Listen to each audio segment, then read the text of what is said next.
As an educator of kids and the youth, I use a lot of cartoons and animation just because I think that we all have a little bit of a child inside of us trying to learn, trying to be better. So hope that you guys are open to that.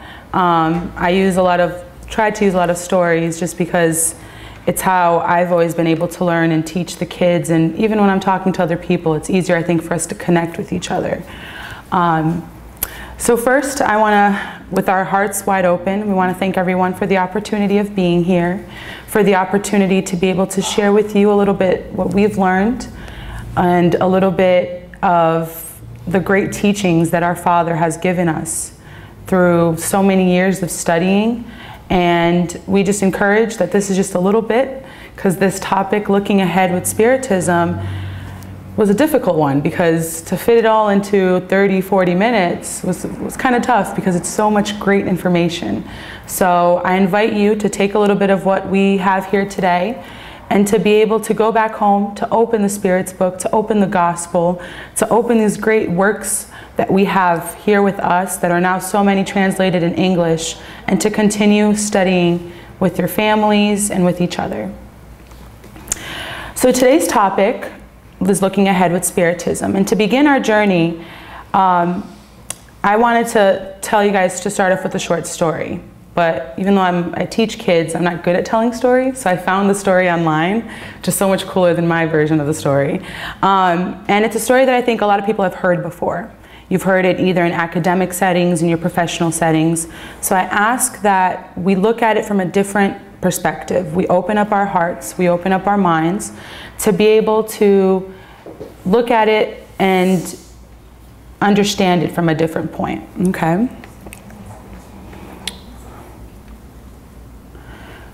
So this is called the Allegory of the Cave, and it can be found in Plato's Republic.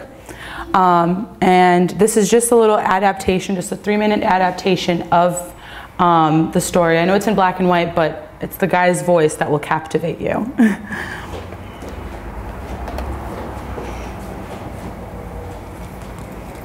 Imagine prisoners that have spent their entire lives chained deep inside a cave. They have been chained so that they cannot see behind themselves, and they are forced to stare endlessly at the cave wall in front of them. Behind them, a fire is burning, and between the prisoners and the fire is a raised walkway. Now imagine that each day a menagerie of objects crosses the walkway. Animals and people carrying their wares to market.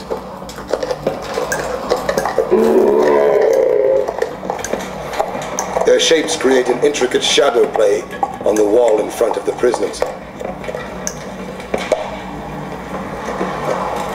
This is the only world that the prisoners have ever known.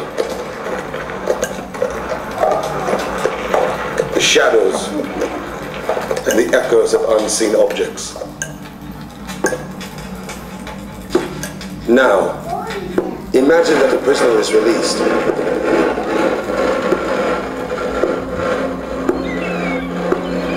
After some time adjusting to the blinding light, the freed prisoner will begin to experience the world outside of the cave for the very first time. And it is like nothing he could have ever imagined.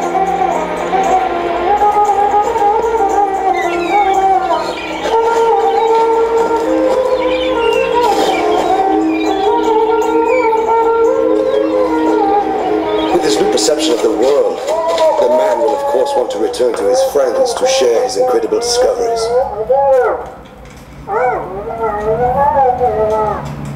But the prisoners cannot recognize their old friend. He appears as all things do. His voice is a distorted echo, and his body is a grotesque shadow. They cannot understand his fantastic stories of the world outside of the cave. To them, it will never exist.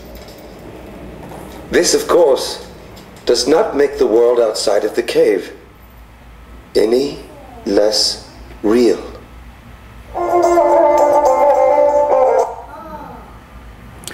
So let's break this down, this little story. It's a short little adaptation of a much longer story, but we look at the shadows. It's basically our knowledge. It's the knowledge of the prisoners there. It's based on what they see, what they feel, and what they hear. It's limited to what they've been accustomed to. They've been prisoners with their backs facing the truth, essentially, and they're looking at these shadows. So these shadows, if I were to put up a book, is it really a book, or is it the shadow of the book that they're seeing? So that means that they're getting a partial version of the truth, right? They're not getting the whole truth. They're not seeing the real book. They're just seeing the shadow of the book. But to them, it's a book. To them, it's a camel that's walking by, or it's a woman. But they're only seeing the shadow, so they're not seeing the whole truth. The cave, it's where they've been. It's their childhood. It describes us in our childhood, us in our life, us in our bodies, us as imperfect humans in this material body. It represents our society as well, because we can look at this from different perspectives, from an individual perspective and from a society as a whole. But it's also, and I love this line that he says, and it's not in the original version, it's in other versions of it, but people were changed so that they could not see behind them, which means that they were hidden from the whole truth. Isn't that us a little bit? We're hidden a little bit from the whole truth. We don't know the true meaning of love.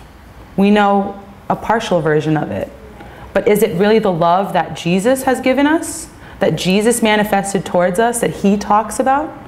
No, because we only have a partial version of what that feeling of love is. And we look at the man who escapes the cave. He returns to tell his companions, because once he leaves the cave, he sees the whole truth. He sees the real book when he steps out there, and he says, wow, that was a shadow of a book. It wasn't the real book.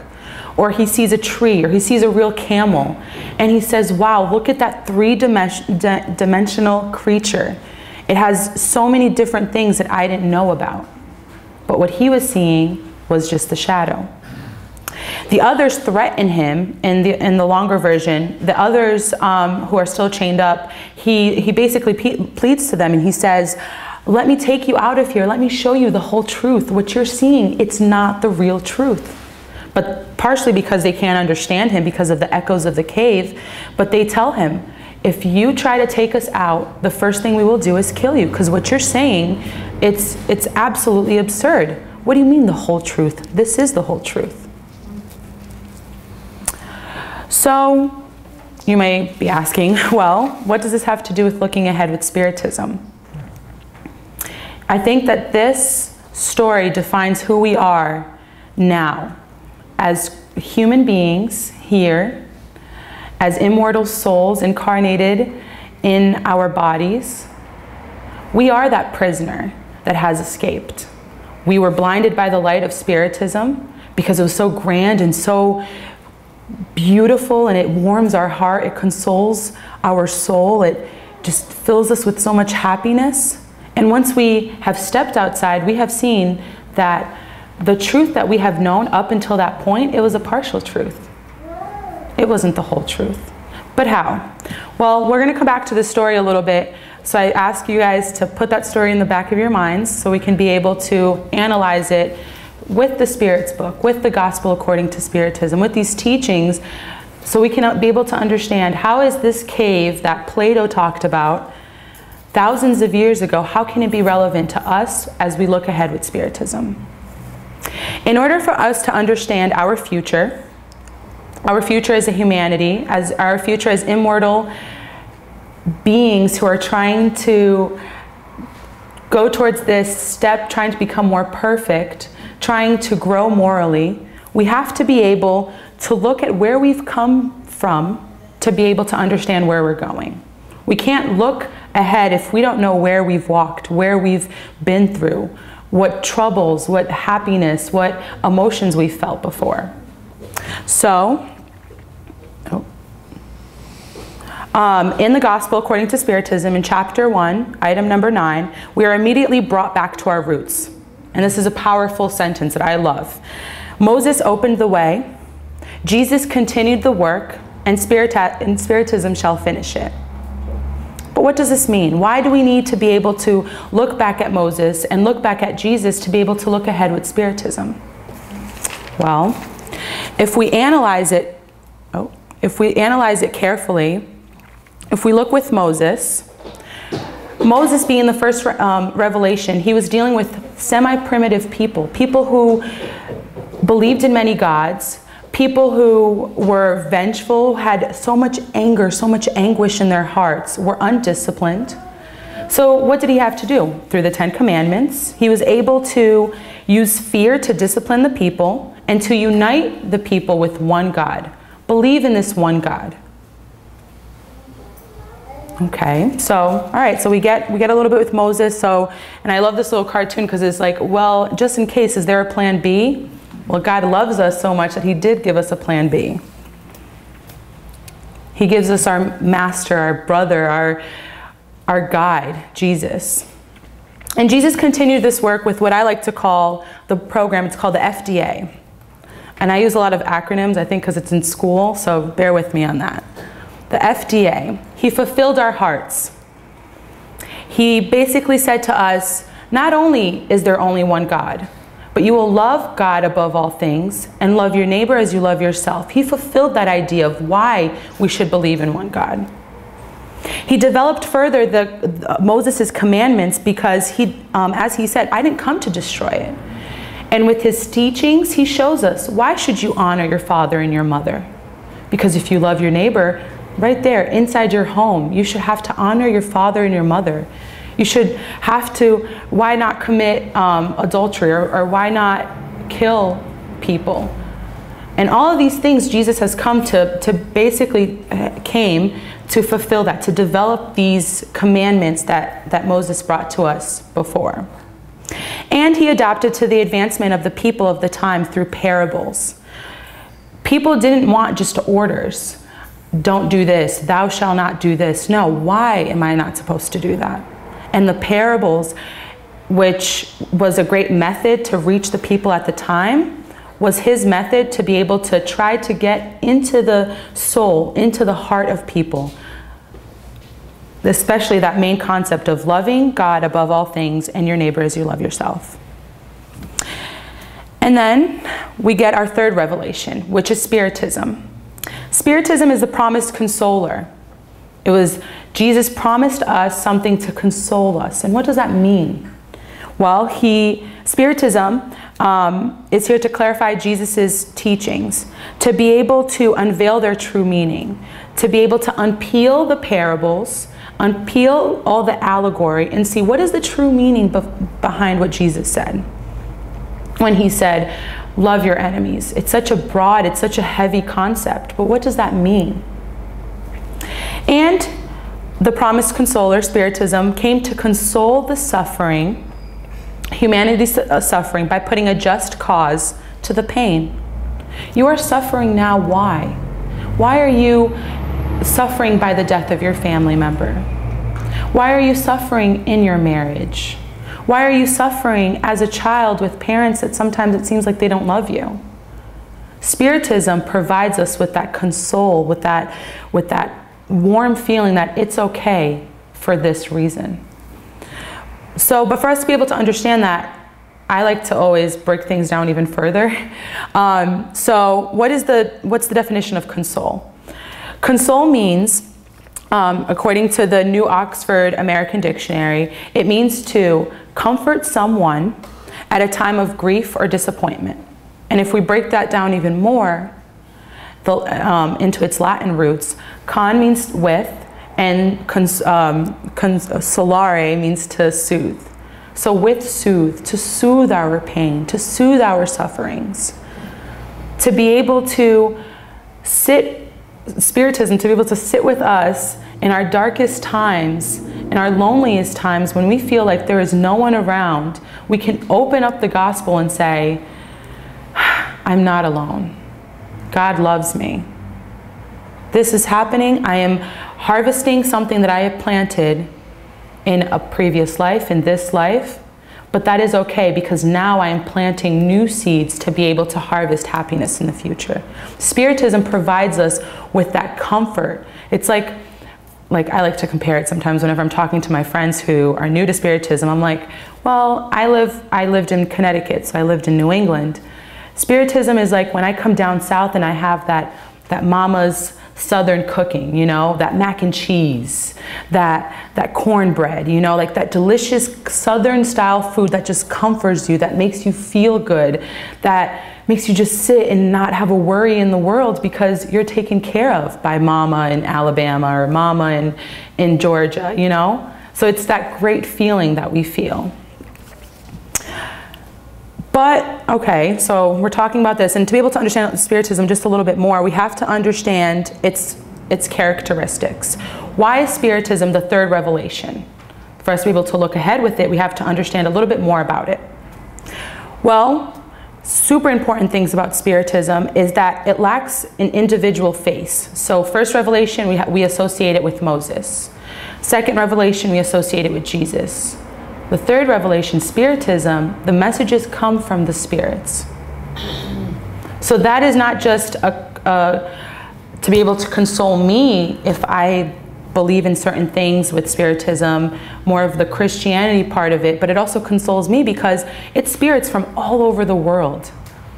These messages, and which is also another characteristic of Spiritism, or another idea of it, is that it can be found in all of antiquity. So we can look back in ancient scriptures, monuments, and we can be able to see ideas, principles of Spiritism, and be able to say, wow, the spirits were trying to tell us something over 2,000, 4,000 years ago.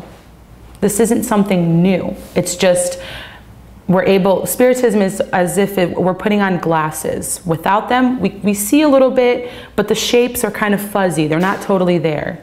And that's how we've been with all these messages that we've received throughout antiquity, throughout ancient times. But when we put on the glasses of Spiritism, everything becomes clear. The shapes, the colors.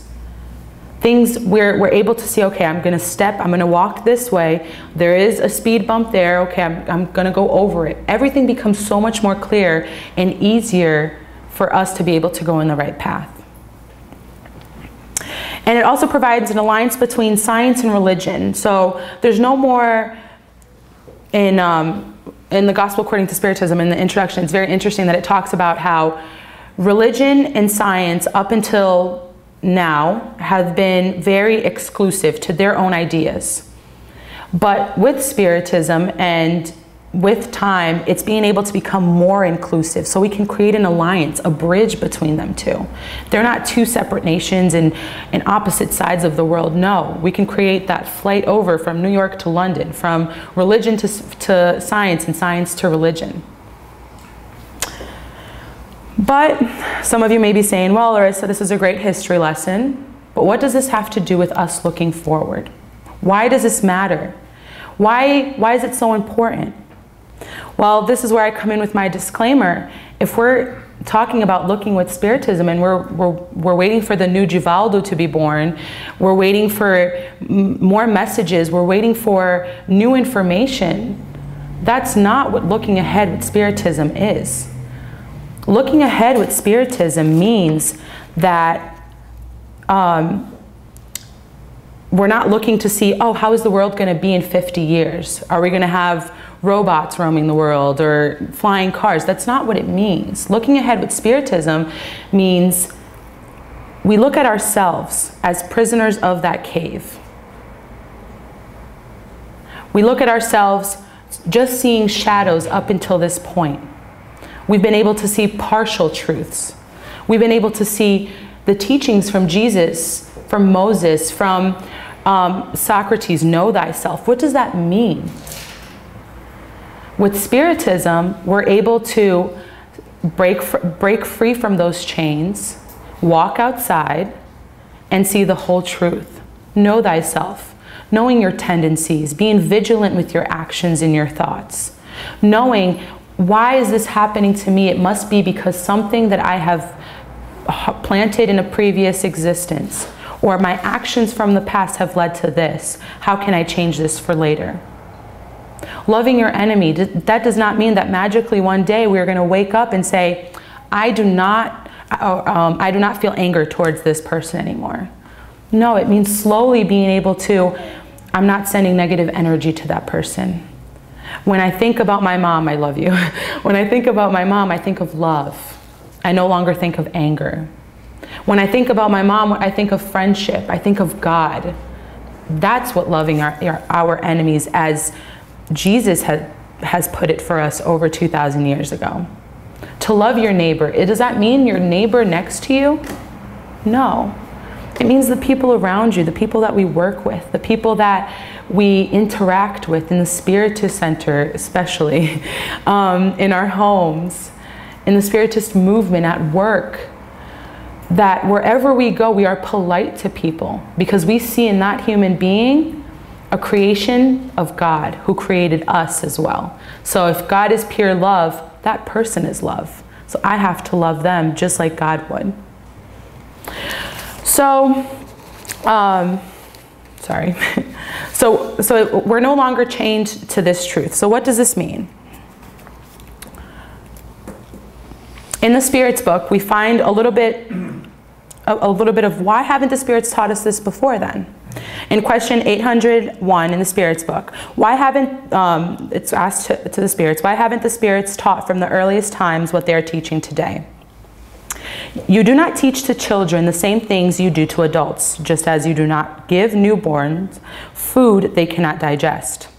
The Spirits taught many things that humans distorted or did not understand, but which they are now capable of understanding. Even though their teachings were incomplete, they prepare the soil to receive the seed which is now about to bear fruit. So what does that mean? When we're looking ahead with Spiritism, we're looking back at all these messages that we have already received from ancient times up until today. What have the spirits or the great messengers that God has sent us here physically or through the spirit world, what have they been telling us? What have they been telling us that we need to do to be able to grow and to be able to take Spiritism as a tool of our moral advancement? They've been telling us, and we can find this in the Spirits book, question 919, when I've mentioned know thyself. St. Augustine, he says that self-knowledge, and in his answer to the question, he basically says before going to bed at night, he would analyze his actions from his day. If he did not act in accordance to how he was supposed to, he would see what he would be able to improve for the next day. We've known this since Socrates when he said, know thyself. But did it take, it took Spiritism for many of us to be able to understand, now I know what that means. Know my actions. Know what I'm doing with my life to be able to move forward. And I think that's so interesting because, and I love like when they say, and I highlighted, well, it's supposed to be in color, but that humans have distorted or did not understand. We take Jesus's teachings. How many times have we distorted the parables, these rich, beautiful heart, just soothing parables, and we've distorted them? Not being able to, for our own lack of information, our own ignorance, because we're still growing as immortal souls, we're still trying to acquire the knowledge. But how many times have we distorted these beautiful parables and not taking them for what they really mean? In the book, it's not yet translated in Portuguese, but it's called Earth, I was supposed to translate this, Earth, a regenerative world, and you in a regenerative world. It's a really cool book, and hopefully it'll be translated soon. But in the first part, Alírio de Cerqueira Filho, he basically talks about that. He goes through the Gospel of Matthew, chapter 24, and he goes through the verses and basically describing each verse and saying, this is what it's supposed to mean. We've taken it as this literal meaning for us to take this literal meaning, but this is what we've been supposed to be doing. And that's through Spiritism. He's been able to take the teachings that we have in the Gospel, in the Spirits book, in all 5 books of the codification, and be able to analyze these teachings for what they were supposed to be. Because 2,000 years ago, we were not able to understand them now, or to understand them then, and that we are able to do now. This is one of my favorite quotes that basically sums up all of this, is that humankind has reached a point in which the light radiates by itself from under the bushel. It is mature enough to face it. And we can find this in the Gospel According to Spiritism in the introduction, depending on which book. The newest version is page 36. And it's so interesting. We've had these teachings, but now we're able to understand them. Through Spiritism, we're able to understand these teachings. We're able to understand everything that we have been taught over thousands of years and be able to apply them into our lives. Truly apply them. Avidly perform them in our daily actions. And just as a prisoner who walked out of the cave and was blinded by the light at first, that's us with Spiritism. We were blinded by, and we're sometimes blinded by, the ideas of receiving messages through our mediums, through mediums meetings, and we're fascinated by it. It's something new. We're bedazzled by it. But once we get adjusted to the light, which we are doing now, I think I was talking to someone today. I've been in the Spiritist movement basically since I was born, and now it's when, if I look at my life, 22 years, now it's when I'm seeing Spiritism isn't just about receiving messages. It's not just about communicating with spirits in the spirit world. That's not what Spiritism is about. Spiritism is our tool. It's our present from God, beautifully packaged, and giving to us and saying, I want you to grow. I want you to be everything that you can possibly be. Here, take this, study, learn, put it into practice, and I promise you, you will grow to your highest potential that I know that you can grow.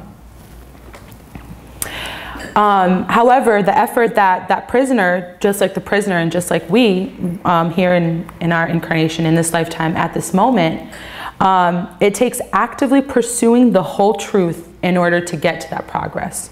It's not just receiving a Spirit's book or the Gospel or the Genesis, Heaven and Hell, and the Medium's book. It's not just receiving it and putting it in our bookshelf and saying, I'm Spiritist. Spiritism has come to save me. Oh, it's okay, I'm going to be forgiven because I pass water at the Spiritist Center, or I go to the Spiritist Center twice a week. That's not how it works. It's actively pursuing to grow, to study, to open at our Gospel at home with our family members for 20, 30 minutes, an hour a week. It's coming to a study in a Spiritist group like this one. It's participating in public lectures like this, in Spiritist seminars, and looking also for information outside of the Spiritist movement and seeing how it can complement it, and being able to apply it so that when that moment comes that our brother, our sister next to us has done something to hurt us, we can look at them and say, I am not perfect enough to forgive you at this moment for what you have done, but I'm not going to let it bother me, and I'm not going to send you any negative energy. Or when we are and this is my favorite example because I'm very bad at in traffic, and in St. Pete, Tampa, sometimes we have really bad traffic, and it's an active learning process for me. But you're stuck in traffic, and that one person cuts you. And you just, I get angry. I used to honk. I used to say, how could you? Floridians, and because I've been living here for 4 years now. But, what? Well, I'm trying to keep it PG. But lately it's so funny because that happened when we were driving down here, and I was driving, and it was just like a moral test for me. It's like my final exam Like, Larissa, all right, you're about to go give a Spiritist lecture, and you've been studying, you study like every week, and you do your gospel at home. Let's put like all of your knowledge to the test right now. And it was like, I failed sometimes. There were certain moments I sent some really negative energy to certain people. I don't honk anymore, but mentally, you know? But other times, and this is what's beautiful with when we think about it with Spiritism, is that I am able to make those mistakes, but it's the ability to know that's not what I learned. That poor person may be having a bad day.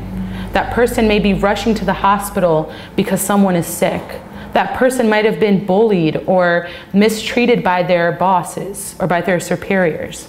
So I have to be patient with them, because just as anxious as they are to get to Miami, so am I.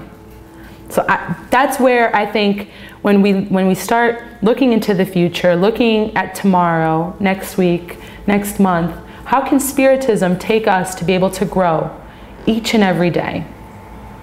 And that to me is a perfect example that it's actively trying to become better. It's actively trying to study.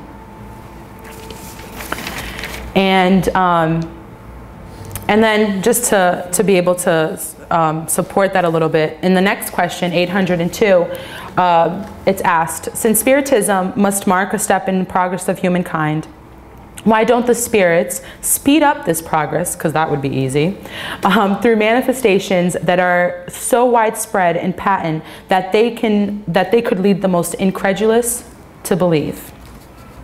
And I love the Spirit's answer, because it's so humbling. Like, sometimes when you read the Spirit's book, you know that they're saying, like, are you kidding me? Why are you asking me this? Like, you know what the answer is, but they're so patient with us and so loving that they say, you desire miracles, but God has sown by so-called miracles, has sown so-called miracles by the handful right under your feet. Yet you still have people who deny them. Did Christ himself convince his contemporaries by the wonders he performed? Even today, don't you see those who deny the most obvious facts occurring under their very eyes? Aren't there, oh, it's supposed to be those, aren't there those who could not believe even if they did see them? No, it is not by miracles that God guides humankind. I'll repeat that again. No, it is not by miracles that God guides humankind. Out of divine goodness, God wishes to leave it to merit of being convinced by reason. So we're past the miracles. We had miracles 2,000 years ago. So what are we waiting for? Another miracle? We have them every day. We have it when you turn on the news, and sometimes past all the bad stuff, but the good things of someone lending a hand. And one of my favorite stories recently is, I love seeing how children nowadays are always teaching us a lesson. And most of the news now that I go on this different type of website, it's called goodnews.com or .org. And it's a website that only shows positive news from around the world. So you see things about the environment, different things, different aspects about the world, but they're all good news. Those are the miracles that we've been waiting for. Those are our teaching tools, and when we see them through Spiritism, that's exactly what we've been waiting for, so we can take the Spiritism, apply it into our lives, and grow a little bit more each and every day. So, let me just... And then this, just to wrap it up a little bit, because Spiritism cannot be found in all parts of humankind's history, it has opened up new horizons for the future. It has shed a no less vivid light on the mysteries of the past. So it just reiterates what we've been talking about here. Spiritism did not come to give us something new. It's new because we haven't opened our eyes to be able to see it before. It seems new to us because we have been protected by our ignorance, because we have to learn at our own pace. You can't feed a baby food that you'd give to an adult. But it's because of this ignorance, and that now that we're able to unveil it and be able to see the world, we often think, wow, Spiritism, it's a new thing. No. When we look ahead with Spiritism, we are putting into practice things that we have been learning for over thousands of years. So looking ahead, it's clarifying and simplifying what we already know, Jesus' teachings. What we know from, and then I referenced the Know Thyself in question 919 from the Spirits book. One was said to us about 150 years ago, and the other one over a couple thousand years ago. Yeah, or a couple thousand years ago. It's unveiling and discovering and avidly living the whole truth. It's not looking at the shadows of the book, but actually getting the book and feeling it. It's carefully sowing good seeds to be able to foresee a great harvest. So now that we know that we're slowly uncovering these mysteries of the past that we've been ignoring, that we brushed aside for thousands of years, it's now knowing, okay, my suffering now is a consequence of something I did in the past. So what am I going to sow now? What am I going to plant into the world, into myself, into my family now, so that in the future, my harvest is full of love, full of light, full of happiness.